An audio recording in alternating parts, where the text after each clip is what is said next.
పట్టణ అధ్యక్షులు గారికి, అలాగే యూత్ వింగ్ అధ్యక్షులకు, స్టూడెంట్ వింగ్ అధ్యక్షులకు, సిద్ధార్థ రెడ్డి అన్న అభిమానులకు, వైఎస్ఆర్సీపీ కార్యకర్తలకు అందరికీ నా అభివందనలు.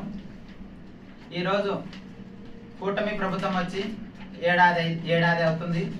అయినా కూడా యువతకు ఎలాంటి ఇచ్చిన హామీలటువంటి ఏ హామీ కూడా నెరవేర్చలేదు. ఈరోజు తల్లికి వందనం అన్నారు, కానీ దాంట్లో కూడా చాలా క్లిక్లు పెట్టారు.